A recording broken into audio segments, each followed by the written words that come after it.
सीमा साहू गुरुजी के पास जाया करती थी। क्या गुरुजी के पास सीमा साहू के इस तरह अचानक गायब हो जाने का जवाब था? सीमा एक बहुत ही भली और न्यायप्रिय महिला थी जो अपने परिवार के हर व्यक्ति के बारे में सोचती थी। ऐसे ही होते हैं जिम्मेदार। सीमा के सर पर भी जिम्मेदारी का बड़ा बोझ था। सीमा के भी परिवार में ऐसे बहुत से लोग होंगे जो हर चीज के लिए उसे जिम्मेदार ठहराते होंगे।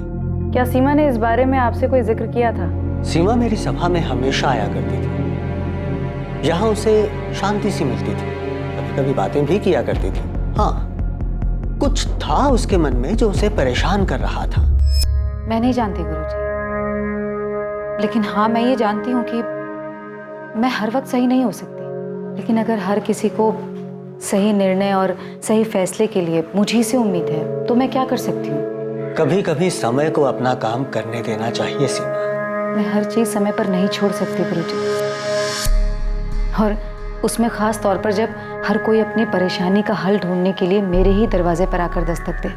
देखो सीमा, तुम सबकी परेशानी या उसके हल के लिए जिम्मेदार नहीं हो। क्या तुम अपने दरवाजे पर आने वाले हर एक इंसान को जवाब देना अनिवार्य समझती हो? या क्या तुम अपनी जिम्मेदारी के बोझ के तले इतनी बुरी तरह दब गई हो कि तुम्हें यह लगता है कि हर इंसान को अपनी परेशानी लेकर तुम्हारे दरवाजे पर दस्तक देने आना चाहिए? मैं श्योर नहीं हूँ गुरुजी, लेकिन शायद हाँ, क्योंकि कहीं ना कहीं मैं अपने परिवार के लिए सही डिसीजन लेते रहना चाहती हूँ। आखिर वो लोग मेरे अपने हैं और उन लोगों को मुझसे बहुत उम्मीद है। अगर तुम शांति चाहती हो तो तुम्हें दूसरों की अशांति से दूर रहना होगा। क्या यह अशांति इतनी बुरी थी कि सीमा को घर से भागना पड़ा? जी, सीमा ऐसी नहीं थी। ये तो साफ तौर पर एक मायाजाल नजर आ रहा है। ऐसा कौन हो सकता है जो उसे मुख्तार सैयद के पास भेज सकता है? वो वहां क्यों जा सकती? किसी जवाब की तलाश में ही गई होगी, ठीक उसी तरह जिस तरह वो यहाँ आई थी। आप सही कह रही हैं। जरूर उसे किसी ने अपने जाल में फंसाया है।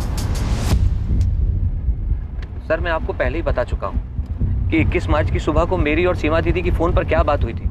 तुम्हारी और वैशाली की शादी से तुम्हारी पहली बीवी फौजिया काफी नाराज है ना?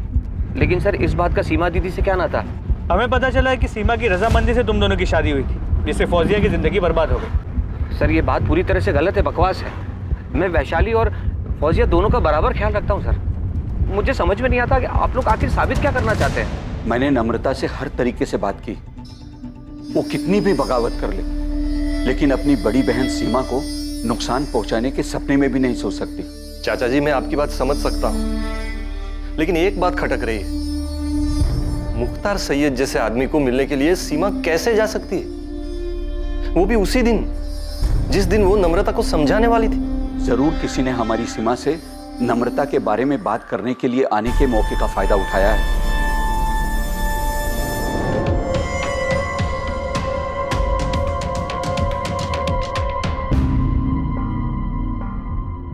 सर, मैं नहीं जानता ये मुख्तार सैयद कौन है। हाँ, अगर ये मुस्लिम है और मैंने सिर्फ पूछा तुम इसे जानते हो या नहीं? नहीं सर, मैं नहीं जानता इसे। अगर आपको शक है कि फौजिया ने कुछ किया है सीमा दीदी के साथ, तो फौजिया को उठा के पूछिए। आप असलम को क्यों उठा लाए? हमने सिर्फ पूछताछ के लिए उठाया है। आपने तो और तो जोड़ दिया। मुख्तार सैयद नाम है तो असलम। मैं कह देती हूँ, मैं पुलिस स्टेशन के बाहर अनशन पे बैठ जाऊंगी। आप लोग मेरे पति को बस इस वजह से परेशान करें क्यों? चाली, इसमें धर्म का कोई लेना देना नहीं, और तुम्हें तो ये समझना चाहिए कि हम तुम्हारी बहन को ढूंढने के लिए ये सब कर रहे हैं। तो फिर मेरी बहन को ढूंढिए। मैंने आपको पहले भी बताया कि सीमा दीदी के दोस्त संतोष ठाकुर है इसके पीछे। तुम्हारे परिवार में हर कोई एक दूसरे पर इशारा कर रहा है, मालूम है ना तुम्हें? आपको जिस पे शक करना है कीजिए, जिसको जो पूछना है पूछिए, पर मेरे पति को इस बीच मत घसीटिए।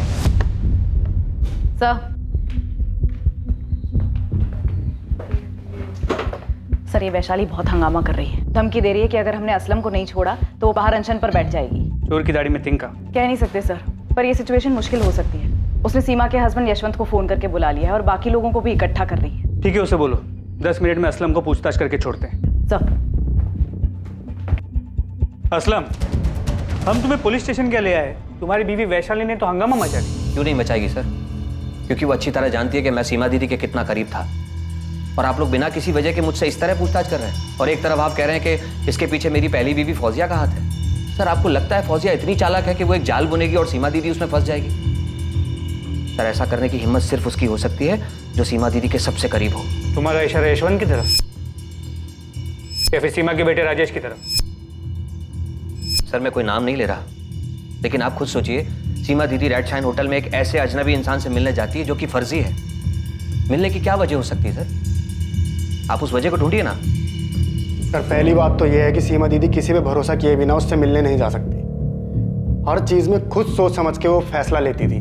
ये नम्रता वाले मामले में ही देख लीजिए आप सर। क्या दीदी ने चाचा चाची से उस हिमांशु के बारे में पता करने की कोशिश की कि ये लड़का कौन है, क्या करता है, कहाँ से आया है? नहीं सर, उन्होंने किसी से बात तक नहीं की। तो सीमा फर्जी मुख्तार सैयद से मिलने के लिए होटल रेस्टोरेंट क्यों गई? सर मैं तो बल्लीपुर में था और सीमा दीदी मेरी बात सुनने से रही। अरे आप वैशाली दीदी से पूछो ना, वो तो यहीं रहती है भोपाल में, या फिर राधा भाभी से। क्या ये सब मिलकर कुछ नहीं कर सकते?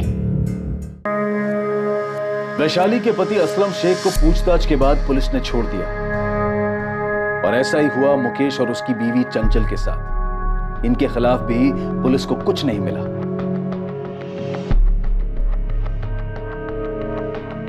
पुलिस ने हर उस शख्स के फोन रिकॉर्ड्स चेक कर लिए थे जो सीमा साहू के करीब था।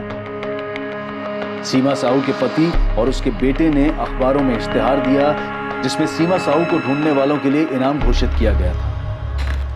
सर, शक के घेरे में जितने भी लोग थे सबके कॉल रिकॉर्ड्स चेक कर लिए, लेकिन किसी के भी कॉल रिकॉर्ड्स में से कुछ भी नहीं मिला है। मालती, ऐसा कैसे हो सकता है? एक भी कॉल ऐसी नहीं है जिससे ये लगे कि सीमा साहू को फंसाया जा रहा है। नहीं सर, सीमा के पति यशवंत और उसके बेटे राजेश के कॉल रिकॉर्ड्स भी चेक किए, ये सोचकर कि शायद कोई पर्सनल एंगल होगा, लेकिन किसी से भी कोई भी सुराग हाथ नहीं लगा है। तो फिर मामला है कहाँ?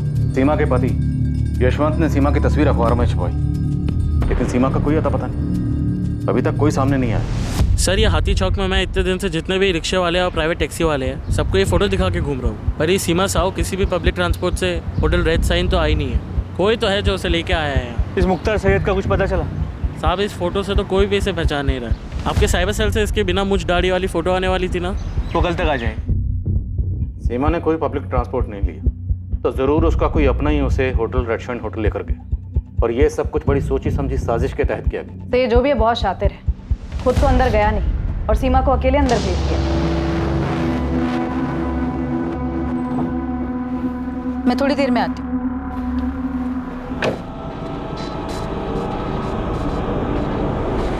हाथी चौक के आसपास कोई दुकान, एटीएम, कहीं कोई सीसीटीवी नहीं है सर, लेकिन होटल रेड शाइन के आसपास नहीं। सीमा जहाँ रहती है राठी कॉलोनी, वहाँ तो नहीं है। तो सीमा के जितने भी करीब है उनमें से किसी की भी मोबाइल लोकेशन सीमा के मोबाइल लोकेशन से मैच नहीं करती। 21 मार्च को सब लोग या तो काम में या कहीं और बिजी थे। और हिमांशु कनौज या नम्रता का आशिक, इसकी तो बलीपुरा गाँव ही होगा। जी सर। और असलम शेख? असलम शेख अपने गांव महबूब नगर में ही था, उसका वहीं का लोकेशन आया। जैसा कि हमको पहले लगा था, अब तो ये और भी मुश्किल है कि सीमा को इतने दिनों तक बंदी बनाकर रखा गया हो। लेकिन अगर सीमा के साथ कुछ और भी हुआ तो कहाँ हुआ, कैसे हुआ, किसने किया? सर ये सारे परिवार वाले एक दूसरे की ओर इशारा कर रहे हैं। हो सकता है सीमा से इन सबको कोई ना कोई शिकवा रहा होगा। पॉसिबिलिटी है कि सीमा ने अपने परिवार के अलावा भी किसी और की जिंदगी में भी दखलंदाजी की है।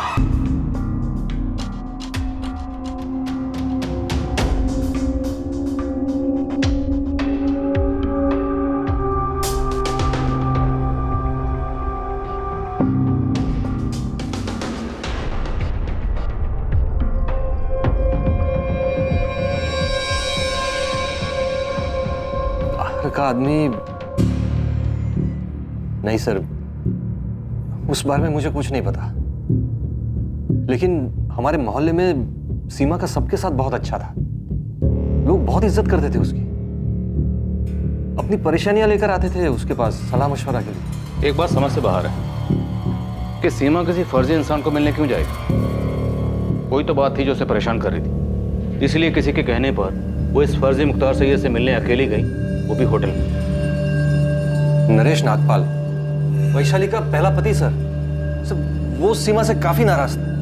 सीमा तुम्हारी बहन तुम्हारा इस्तेमाल कर रही है मेरे बारे में गलत अफवाह बनाने के लिए। अरे ये हमारे आपस का मामला है, और वो ऐसे कैसे घर छोड़ के जा सकती मेरी बेटी के साथ? नरेश, प्रिया वैशाली की भी बेटी है। अरे तो मैं भी बाप हूं उसका। तो मैं मानता हूं कि मैंने उसके ऊपर हाथ उठाया है, लेकिन तुम भी अच्छी तरह से जानती हो कि तुम्हारी बहन कैसी है। वो जैसी भी है, लेकिन तुम्हें कोई हक नहीं है उसे इस तरह मारने का। मुझे अब इसके साथ नहीं जाना, नहीं रह सकती मैं अब और इसके साथ। अरे वैशाली, नरेश ने वादा किया है दोबारा तुम पर हाथ नहीं उठाएगा। अरे अब तो मैं भूल चुकी हूँ दीदी, भूल चुकी हूँ कि पिछले 5 साल में ऐसे वादे इसने मुझसे कितनी बार किए हैं। हाँ मैं भी भूल चुका हूँ, कि प्रिया को घर पे अकेले छोड़ के तुम कितनी बार खैर मदद के साथ बाहर घूमने गई हो। अब मेरा मुंह मत खुलवाना। नरेश बस। वैशाली, तुम दोनों के इस झगड़े का प्रिया पर क्या असर होगा? और इसकी करतूतों का प्रिया पर बड़ा अच्छा असर पड़ेगा ना। ये मुझे प्रिया के सामने मारता है और अब मैं ऐसे चुपचाप मार खा के नहीं रह सकती दीदी। अरे नहीं रह सकती तो सुधार लो अपनी हरकतें ना। तुम पहले अपनी हरकतें ठीक करो, मैं तुम्हारे साथ नहीं आने वाली और ये बात तो तय है। सर, वैशाली और नरेश का डिवोर्स हुआ नहीं अभी तक, लेकिन वैशाली नरेश के पास जाना नहीं चाहती। नरेश काफी नाराज हुआ था जब सीमा ने फैसला किया था कि वैशाली अब नरेश के पास नहीं जाएगी। सीमा ने ये फैसला लिया। तुम दोनों का जो ये मामला है ना, इसे सुलझाना नामुमकिन। और जहां तक रही बात साथ रहने की, तो बेहतर ये होगा ना कि तुम दोनों अलग ही रहो। हाँ तो चला जाऊंगा, मुझे कोई शौक नहीं उसके साथ रहने का, लेकिन जाऊंगा तो अपनी बेटी के साथ। तुम लड़ाई लड़ना चाहते हो?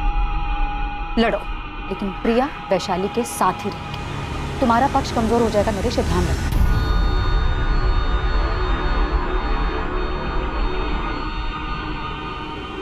सीमा, मेरी एक बात याद रखना, ये बहुत महंगा पड़ेगा। नरेश नागपाल सर वही एक इंसान है जिसको मैं जानता हूँ, जिसने सीमा से नाराजगी जताई थी। हाँ सर। इस नरेश नागपाल से तो हम बात करेंगे। आप मुझे ये बताइए कि वो कौन सी बात थी जो सीमा को परेशान कर रही थी, क्योंकि इतना तो तय है कोई ना कोई बात तो थी जिसकी वजह से सीमा किसी के कहने पर उस फर्जी मुख्तार सैयद से मिलने गई। इससे पहले सीमा उस होटल में कभी नहीं गई, हमने चेक किया।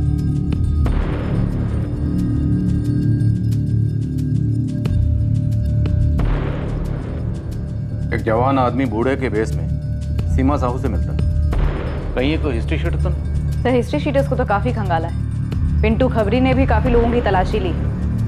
इस केस में हिस्ट्री शीटर्स का इस्तेमाल तो नहीं हो सकता, क्योंकि अगर ऐसा होता तो किसी भी तरीके की प्लानिंग की बात हमें ज़रूर पता चलती। फिर भी पता करो, हो सकता है कोई पुराना हिस्ट्री शीटर हो। Okay sir. मालती, एक मिनट।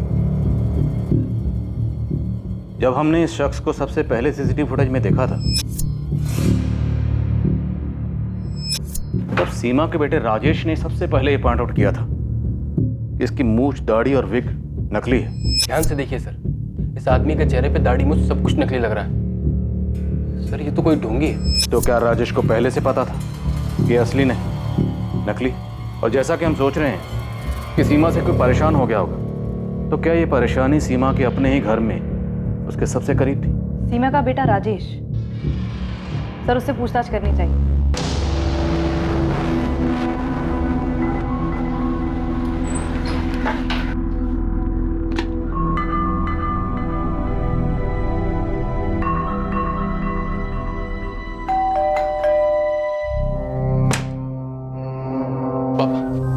मम्मी का कुछ पता चला?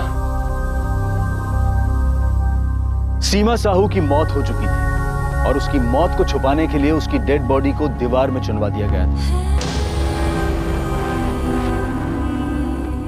और सीमा की मौत का संबंध निश्चित रूप से परिवार पे उसके नियंत्रण से था। 21 मार्च को सीमा साहू को एक ऐसे जाल में फंसाया गया जो सीमा की परेशानियों का अंत करने के झूठे प्रस्ताव के रूप में उसके सामने आया। क्या सीमा की यह परेशानी उसके बेटे राजेश को लेकर थी, या ये परेशानी वैशाली के पहले पति नरेश नागपाल से जुड़ी हुई थी? तूने सीमा को धमकी दी थी नरेश कि उसे बहुत महंगा पड़ेगा। अब बहुत महंगा पड़ेगा कहना मतलब ये थोड़ी है कि मैं उसे मार देता। मार देता मतलब सीमा मर चुकी है। अब आपको जो समझना है आप समझिए। मैं आपसे पहले ही बता चुका हूँ कि मेरा कोई लेना देना नहीं है इस चीज़ से। और दर्द है तो सिर्फ इस बात का कि मैंने अपनी बेटी प्रिया को खो दिया, लेकिन उस चीज़ को मैं मन ही मन पी गया। अब सीमा को मार के या उसे गायब करके मैं कौन सा अपने घाव पे मरहम लगा लेता? वो तो खुद ही हताश थी। हताश? क्यों? अब आपको क्या बताऊं साहब, वैशाली ने क्या हरकत की थी।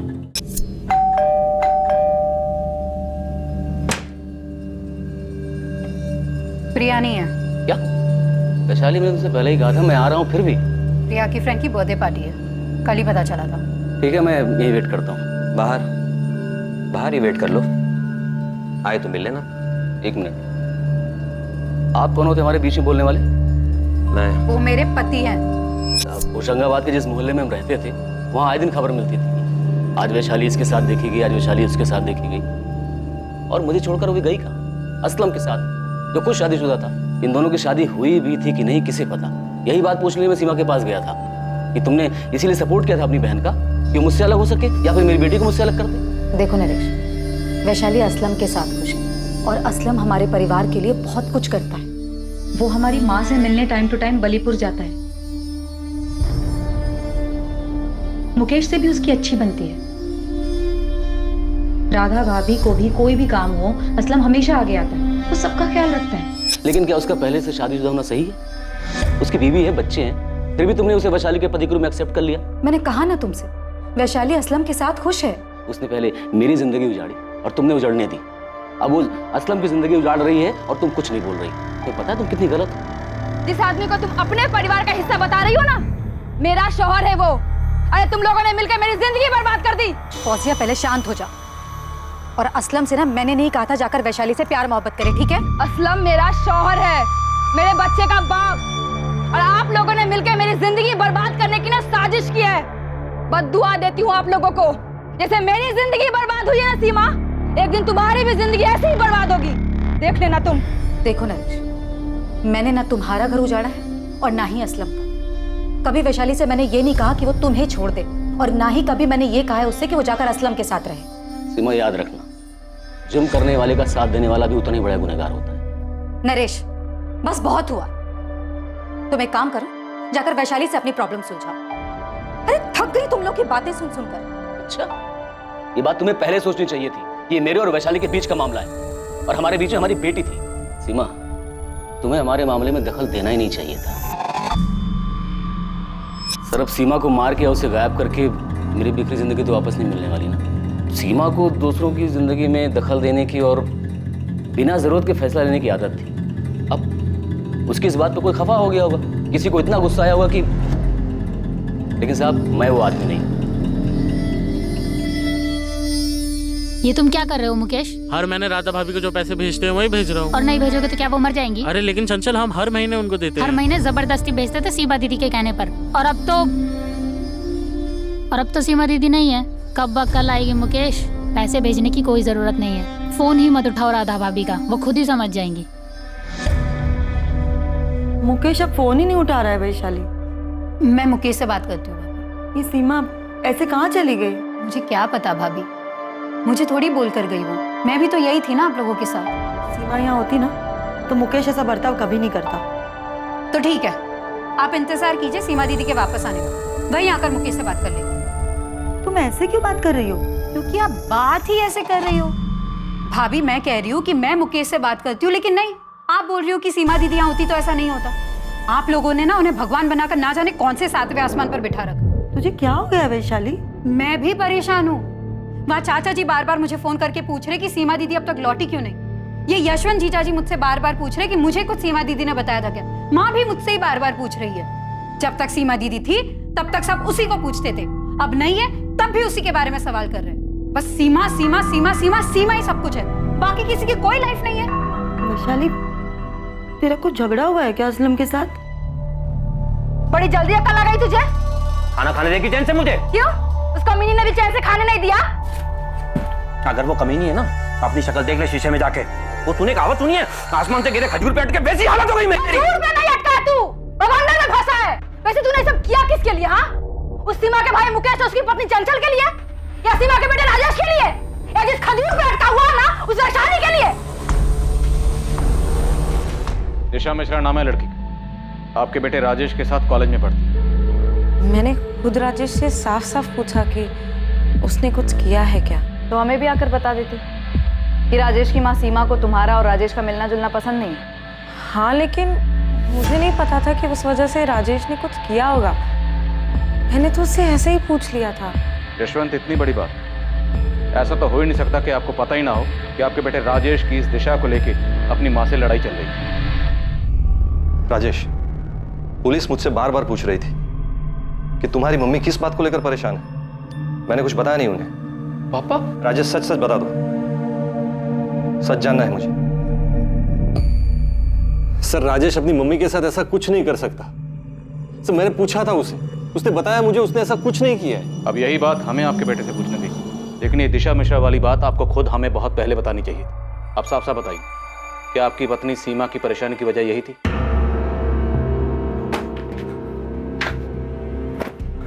अरे क्यों भाग रहे हो यहाँ से? बताना पड़ेगा तुम्हें असलम। क्या किया तुमने? किसके कहने पे किया है? फौजिया तुम पहले फरीद को लेकर आओ, हमारे पास बहुत वक्त है, आराम से बात कर लेंगे बाद में। तुम अभी लेके आओ पहले उसे। जाओ तुम। हाँ थी अनबन राजेश और उसकी मम्मी के बीच दिशा को लेकर, लेकिन राजेश ऐसा कुछ नहीं कर सकता। सर राजेश जो भी है अपनी मम्मी से, हमें शुरू से यही शक कि सीमा का कोई करीबी ही उसे उस फर्जी मुख्तार सैयद से मिलवाने के लिए होटल रेड सैंड निकल गया। यशवंत, क्या वो अपने बेटे राजेश के लिए वहां गई? सर मुझे नहीं पता सीमा क्यों गई थी, लेकिन हाँ सर वो राजेश को लेकर परेशान थी। मुझे अपनी जिंदगी में क्या करना है ये मैं खुद डिसाइड कर सकता हूँ। राजेश अपनी आवाज नीचे करो। तो आपको अपनी आवाज उठा लेनी चाहिए थी। राजेश तुम बस करो मम्मी, बहुत हो गया। यहाँ सब आपके गुलाम नहीं है। तेरा ना दिमाग खराब हो गया है। अरे अभी तू फर्स्ट ईयर में, पूरी जिंदगी पड़ी है तेरी। इस तरह लड़की के पीछे ना अभी पागल मत बन तू, समझा? तेरी मम्मी कौन सा तुझे उस लड़के के साथ दोस्ती तोड़ने को बोल रही है? तो क्या नाटक लगा रखा है? अब भी कभी शादी करनी है? 18 साल के हो तुम लोग। उस लड़के के माँ बाप क्या तुझे? उसके माँ बाप मम्मी की तरह नहीं है, जिन्हें लगता है कि सिर्फ वो ही सबकी जिंदगी के फैसले ले सकती है। अगर तू अपनी भलाई सोच सकता ना तो आज अपने माँ बाप के बारे में ना ये बात नहीं करता। माँ बाप नहीं मम्मी, सिर्फ माँ। मैं पापा के बारे में कभी ऐसा नहीं बोल सकता, क्योंकि वो कभी दूसरे की जिंदगी में दखल नहीं देते। तुम देती हो, मैंने देखा है। तुम सबके साथ बुरा बर्ताव करती हो। किस तरह वैशाली मौसी और मुकेश मामा को तुम नीचा दिखाती हो। तुम खुद को भगवान मानती हो। बस राधा चाची तुमसे वफादार है क्योंकि तुम उन पर तरस खाती हो, वरना कोई तुम्हारी दिल से इज्जत नहीं करता, क्योंकि तुम खुद को भगवान मानकर सबकी जिंदगियों के फैसले लेती हो। कि तुम मेरी जिंदगी की भगवान नहीं बन सकती, और मेरे लिए तो बिल्कुल भी नहीं। जाओ दूसरों की जिंदगी पर राज करो। मैं तुम्हें अपनी जिंदगी के फैसले का मोहताज नहीं बना सकता। हाँ सर, मेरी माँ स्वभाव की स्ट्रांग थी, वो सबकी जिंदगी के फैसले लेती थी। जरूरत ना पड़ने पर भी वो दूसरे की जिंदगी में दखल देती थी। ये आदमी कौन है राजेश? मुझे नहीं पता। सबसे पहले तुम ही ने पॉइंट आउट किया था कि मुख्तार सैयद की दाढ़ी मूछें नकली है। मैंने नोटिस किया था, कोई भी कर सकता है। राजेश, तुम और तुम्हारी गर्लफ्रेंड दिशा पहले से हमारे शक के घेरे में। सर दिशा का इन सबसे कोई लेना देना नहीं है। तो फिर किसका लेना देना है? तुम्हारा?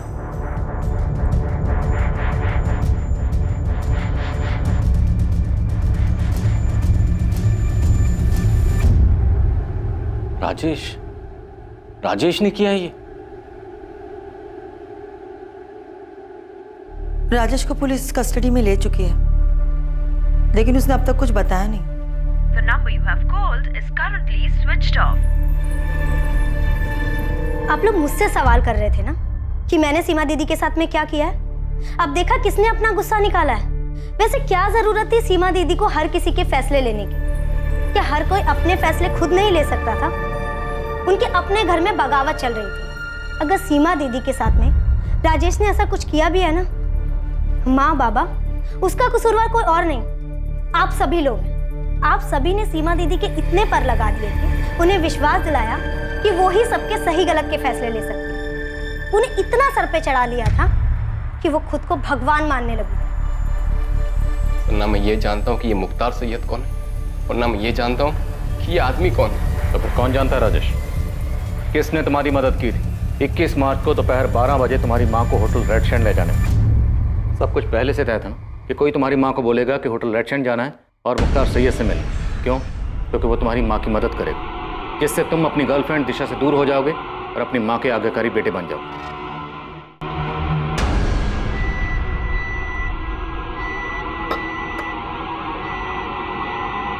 ये जो बुरी ताकतें हैं सीमा, हमें उन पर काबू पाना है। जो तुम्हारे मंसूबे पर बुरी नजर डाल रहे हैं, उन बुरी नजरों को हमें दूर करना है। लो,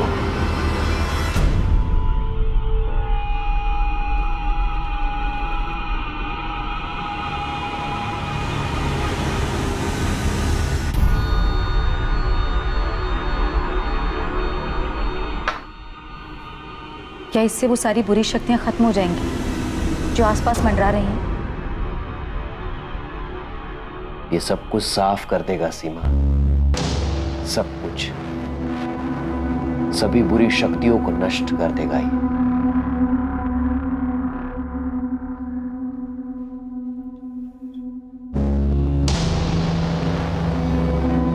ये तावीज मैं अपने बेटे को दूंगी ना तो वो इसे कभी नहीं पहनेगा। वो मुझसे नाराज है, वो मेरी बात नहीं मानेगा। उसे लगता है कि मैं उसकी दुश्मन हूं। ये उसे पहनने के लिए मत बोलना। उसके बैग में एक छोटा सा पॉकेट बनाकर उसमें रख देना। ये अपना काम करना शुरू कर देगा और धीरे धीरे वो संभल जाएगा। मेरी किसी ने मदद नहीं की सर, किसी ने भी नहीं। हाँ, मैं बात नहीं कर रहा था मम्मी से, नाराज था मैं उनसे, लेकिन मैंने नहीं मारा उनको। मारा? मतलब हमारा शक सही था? उनकी मौत हो चुकी? सर वो अब उससे ज्यादा हो गए। मम्मी खुद से घर से जाने वालों में से नहीं है। क्यों जाती वो? इतना पावर था उनके पास, सब उनके इशारों पे चलते थे। राजेश, तुम्हारी माँ तुम्हारे परिवार की ताकत थी, जो दूसरों के दुख दर्द में उनका साथ देती थी, दूसरों की मुश्किलों को हल करती थी, दूसरों के फैसले लेती थी। हाँ, हो सकता है कुछ फैसले उन्होंने गलत लिए, पर इससे किसी को उनको मारने का हक नहीं मिल जाता। मैंने नहीं मारा अपनी मम्मी को, नहीं मारा है मैंने। हो सकता है मेरी वजह से वो बहुत तकलीफ में थी, मेरी कोई बात बहुत ज्यादा बुरी लगी होगी उन्हें, लेकिन मैं क्यों मारूंगा अपनी मम्मी को? 21 मार्च को होटल रेड शाइन कौन ले गया था उन्हें? घर का ही कोई आदमी था जो तुम्हारी मदद कर रहा था। 21 मार्च को सुबह 8 बजे असलम शेख ने फोन किया था तुम्हारी मम्मी को। तुमने 21 मार्च की सुबह सीमा से बात की, जिस दिन वो लापता हुई। जी जी जी, बात की थी हमने। राजेश, क्या वो आदमी असलम शेख था? मुझे नहीं पता, मैंने नहीं मारा अपनी मम्मी को sir. I really miss sir.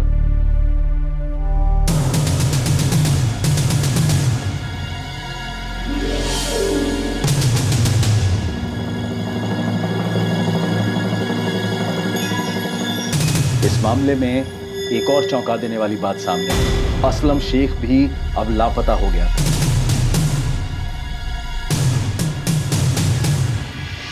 मैं खुद असलम को फोन लगा रही हूँ, कल से उसका फोन बंद आ रहा है। कहाँ भाग गया वो?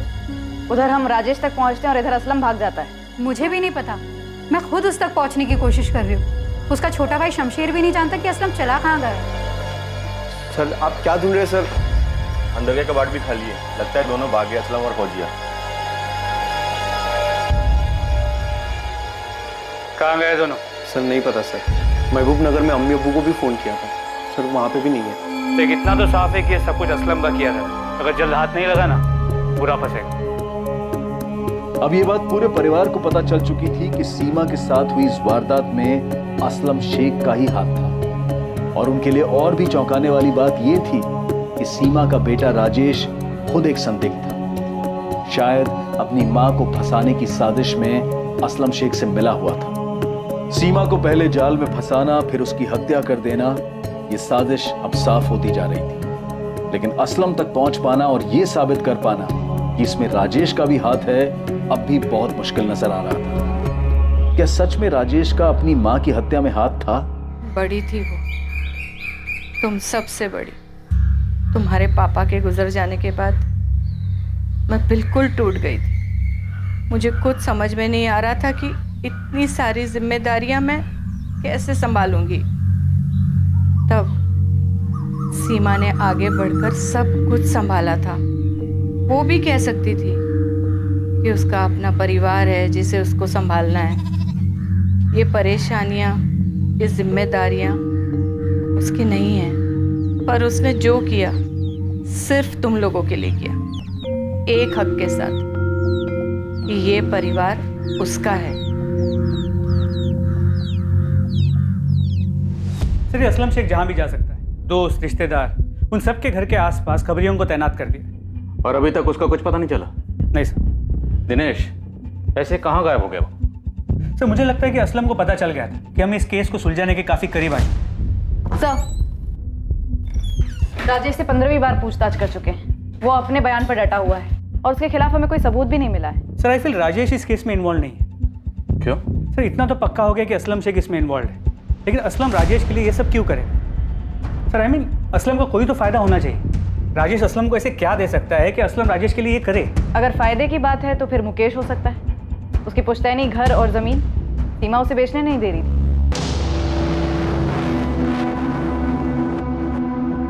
अब इस मुकेश को और कितना तोड़े के सच बोल दो। यहाँ तो जितने भी लोग हमारे शक के दायरे में हैं, सब के सब इतने कॉन्फिडेंट हैं कि इनकी हरकत कभी पकड़ी नहीं जाएगी। मुझे लगता है हमें असलम तक पहुँचना होगा। एक असलम ही है जो हमें मकसद और मास्टरमाइंड के बारे में बता सकता है। पिंटू है। हाँ पिंटू बोल। सर मैं भोजपुर में हूँ। असलम के भाई शमशेर का पीछा कर रहा था कि अगर असलम इन्वॉल्व होगा तो शमशेर कुछ जानता होगा। साहब खजाना हाथ लगाए। क्या हाथ लगाए? मुख्तार सैयद साहब, वो फर्जी आदमी शमशेर का दोस्त निकला। यहाँ पर है, शोएब मिर्जा नाम है उसका। आप जल्दी पहुँचे। एक तरफ पुलिस शोएब मिर्जा को उठाने निकली जो मुख्तार सैयद होने का ढोंग रचा रहा था।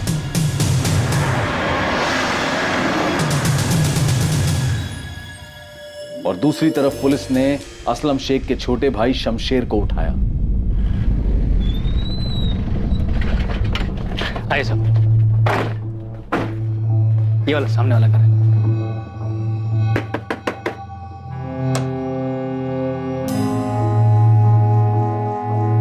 सही निशाना लगा है पिंटू, यही अपना आदमी है। चल ले चलो इसे। सर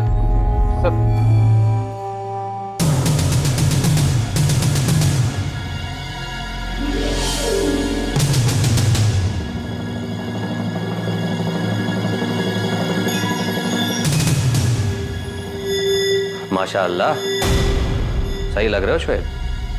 शुक्रिया असलम मियां। मस्त, एकदम मस्त एक्टर हो गया तू। हाथ तोड़ो या पैर तोड़ो शमशेर? कुछ मत कीजिए साहब, मैं सब बताता हूँ साहब। मैंने तो सिर्फ असलम भाई की मदद की। इस मदद की कोई खास वजह? वजह नहीं पता साहब, लेकिन असलम भाई सीमा दीदी को मारना चाहते थे और सारा प्लान भी असलम भाई ने बनाया और सब कुछ उन्होंने सेट किया साहब। और असलम भाई ने जो जो कहा हमने वही किया साहब। बिल्कुल सही इलाज लेके आया हूँ राजेश के लिए। मैं भी इनमें मानता हूँ, बहुत अच्छे से मानता हूँ। मुझे यकीन है राजेश एक दिन सही रास्ते पे आ जाएगा। अच्छा तो कब मिल सकती हूँ मैं मुख्तार भाई से? आप आज ही मिल लीजिए। देखिए मैं तो गांव जा रहा हूँ, शमशेर आपको मिल जाएगा, वो आपको पहुंचा देगा। और मुख्तार भाई होटल रेड शाइन में आने वाले हैं लोगों से मिलने के लिए, आप भी चले जाइए। ठीक है। शमशेर जी 12 बजे पहुंच जाना, सीमा दीदी को बोला है। और गाड़ी कॉलोनी के कॉर्नर पे खड़ी कर देना। किसी भी कीमत पर होटल के अंदर मत जाना, सीसीटीवी कैमरे लगे हैं। उनको कुछ भी बोलना, कहना इंपॉर्टेंट फोन कॉल्स हैं मेरे। ठीक है भाई। जा तैयारी कर।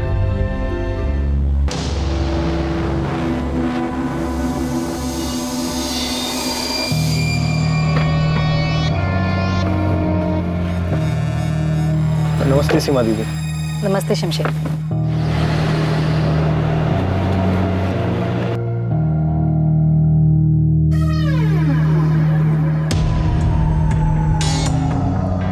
दीदी आप होटल जाकर आ जाइए। मुख्तार भाई रूम नंबर 201 में है। मुझे कुछ कॉल करने ऑर्डर्स के सिलसिले में, तो आप जाकर आ जाइए। मैं यहीं वेट करता हूँ, फिर आपको राधा भाभी के यहाँ ड्रॉप कर दूंगा। ठीक है शमशेर, मैं थोड़ी देर में आती हूँ। अब प्लान के मुताबिक शोएब जो मुख्तार बन के गया था, उसने बेहोशी की दवा पानी में मिला के सीमा दीदी को पिला दी। फिर सीमा दीदी जब गाड़ी में आके बैठी तो उनको तभी से नींद आने लग गई।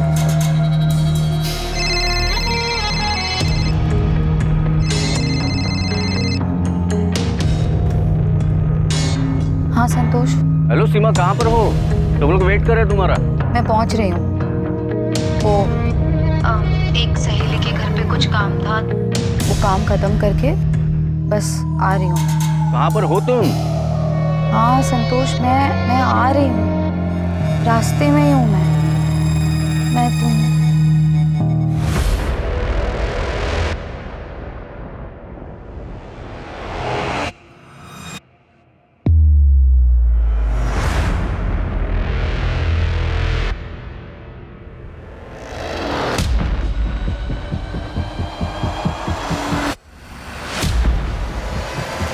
और फिर कहाँ ले जाके मारा?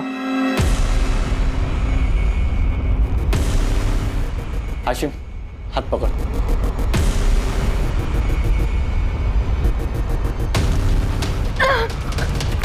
बॉडी कहाँ है शमशेर? साहब दुकान के अंदर वाले कमरे में। और जब रात में असलम भाई आए तो हमने हमने क्या? हमने सीमा दीदी की बॉडी दीवार में चुनवा दी साहब।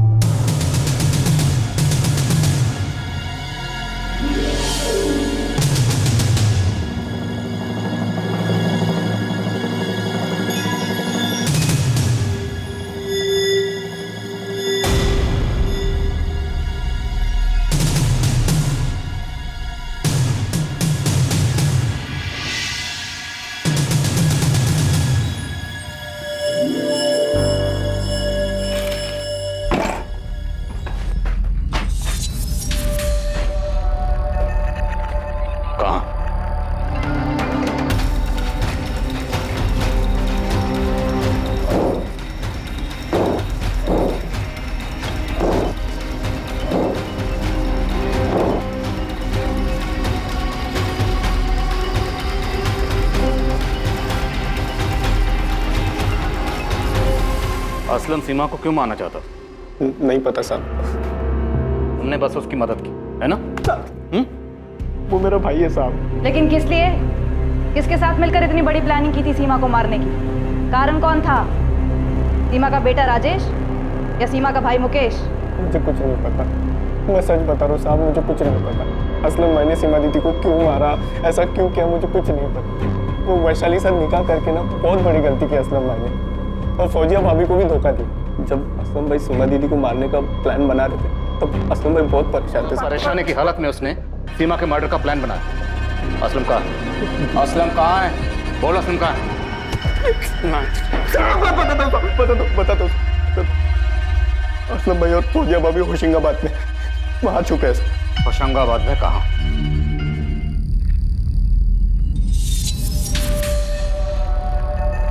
सीमा की बॉडी बुरी तरह से डिकम्पोज हो चुकी है। हमें डीएनए मैच करने के लिए टेस्ट करने होंगे। आपके बेटे राजेश और सीमा के दोनों भाई हैं, मुकेश और वैशाली के साथ।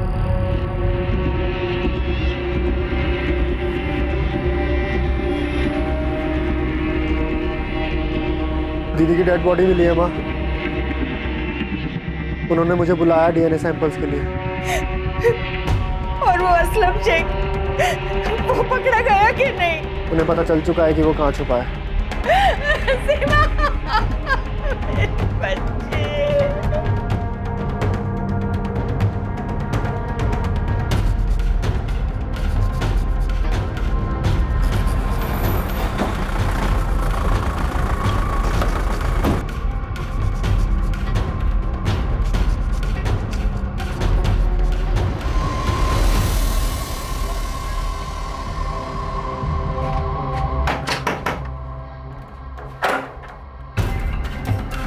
फौजिया, असलम को बाहर बुला, और अगर उसने पीछे से भागने की कोशिश की तो वहां भी हमारे लोग खड़े हैं। हम गोली चलाने से हिचकिचाएंगे नहीं।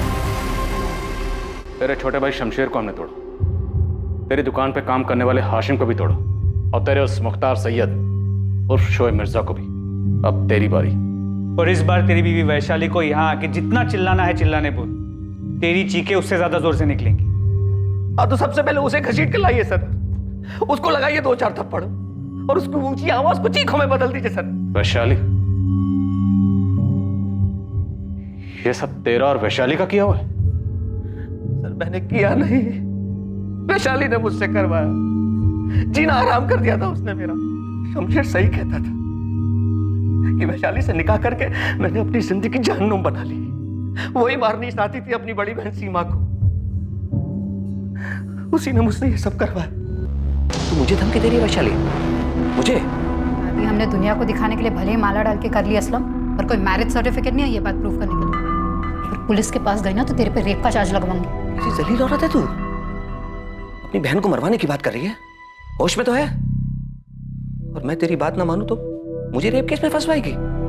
तेरा दिमाग तो नहीं खराब हो गया? अरे सुन, अगर सीमा मर जाती है तो मैं मुकेश और चंचल से जमीन और खेत बिकवाऊंगी, काफी पैसे मिलेंगे, और किसका कितना हिस्सा होगा ये मैं फैसला करूंगी। तुझे भी पैसे मिलेंगे। कोई पैसा वैसा नहीं, मैं नहीं करूंगा ये मर्डर, समझी ना तू? ठीक है, तो जा रेप चार्ज में अंदर। ऐसा हंगामा करूंगी, ऐसा हंगामा करूंगी कि मैं तुझे छोड़ के चला जाऊंगा अभी के अभी। ये मर्डर करना है खुद करे, किसी और से करवा, भाड़ में जाओ।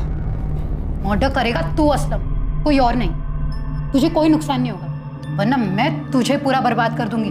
दिमाग खराब हो गया था मेरा, उसने जीना हराम कर दिया था मेरा, रोज धमकी, ये चार्ज लगवा दूंगी, वो चार्ज लगवा दूंगी। मेरे पास कोई रास्ता ही नहीं छोड़ा उसने सर, मजबूरी में मुझे ये सब करना पड़ा। राजेश को लेके काफी परेशान है दीदी, टूट सी गई है। राजेश का किसी दिशा के साथ कुछ चल रहा है, बगावत पे उतर आया। मुझे करना क्या होगा? दीदी तुझे मानती है, इतना तो मैंने तुझे मेरे घर में घुसा ही दिया है। बस एक ऐसे इंसान का इंतजाम कर जो दीदी को छुटकारा देगा। अपने बेटे राजेश पे मंडरा रहे इस बगावत के साए से, कोई भरोसे वाला आदमी। बाकी मैंने तुझे बता ही दिया है कि क्या करना है। मेरे दिमाग ने काम करना बंद कर दिया था सर। उसके कहने पर मैंने सीमा को मार दिया। मैं जानता था मेरे इस गुनाह की सजा मुझे भुगतनी पड़ेगी। मुझसे बर्दाश्त नहीं हुआ और मैं वहां से भाग गया, क्योंकि मैं वैशाली के साथ एक पल भी नहीं जी सकता। उसने मुझसे उस औरत का कत्ल करवा दिया जिसमें जिंदगी में मेरा कुछ भी नहीं बिखरा था, कुछ भी। पुलिस मुकेश के पीछे, संतोष के पीछे, फिर राजेश के पीछे, सबके पीछे दौड़ते रहे, पर तुझ तक कभी नहीं आएगी असलम। देखा ना, तुझे पुलिस स्टेशन बुलाया था तो मैंने कैसा हंगामा किया। क्या हासिल हुआ? हाँ, क्या हासिल हुआ सीमा को मारकर? वो सब कुछ जो उसके रहते नहीं मिलता असलम, सब कुछ। आजा बेटा प्रिया, तेरे कपड़े अंदर हैं, जाकर चेंज कर ले। मेरे कपड़े इधर है तो मम्मी किधर है? मम्मी वो भी थोड़ी देर में आ जाएगी प्रिया। हाँ, तुम जाकर चेंज कर लो। हाँ बेटा। इसको बताया नहीं है कि वैशाली बुआ को अरेस्ट किया है। पता नहीं, इसे कैसे बताएंगे? बताना तो पड़ेगा अम्मा। सर असलम झूठ बोल रहा होगा, वो वैशाली को फंसा रहा है। वो नहीं यशवंत, वैशाली हमारे साथ चुपचाप चली है और अभी उसके साथ पूछताछ चल रही है, और ऐसा बिल्कुल भी नहीं लग रहा कि वैशाली को फंसाया जा रहा है। जलन, पैसा, खेत और गांव वाले घर से पैसा, सिर्फ इतना सा कारण था तुम्हारे पास? तुम्हें क्या लगा था कि हम सच्चाई तक कभी नहीं पहुंच पाएंगे, सीमा की बॉडी तक नहीं पहुंच पाएंगे? ये बेवकूफ असलम भागता नहीं तो कैसे पहुंचते आप? तो असलम बेवकूफ निकला और तुम शातिर थी, पर तुम सिर्फ शातिर थी जुर्म करने के लिए, और शायद घर में तुम्हें कोई पूछता भी नहीं था। इसी बात का तुम्हें गुस्सा था, खेद था, शिकवा था, है ना? हाँ था। तो सीमा को मार के अब सब तुम्हें उसका दर्जा देने लगेंगे, नहीं? दे या ना दे, उसका हुक्म चलना तो बंद हो गया ना, उसका भगवान बनना तो बंद हो गया ना। अब कोई उससे हर बात नहीं पूछेगा। बस इतनी सी प्रॉब्लम थी तुम्हें कि सीमा को सब मानते थे, तुम्हें कोई नहीं पूछता था? इतनी सी नहीं, बहुत ज्यादा प्रॉब्लम थी। मैं उससे सिर्फ 3 साल छोटी थी, कोई बच्ची नहीं हूं मैं।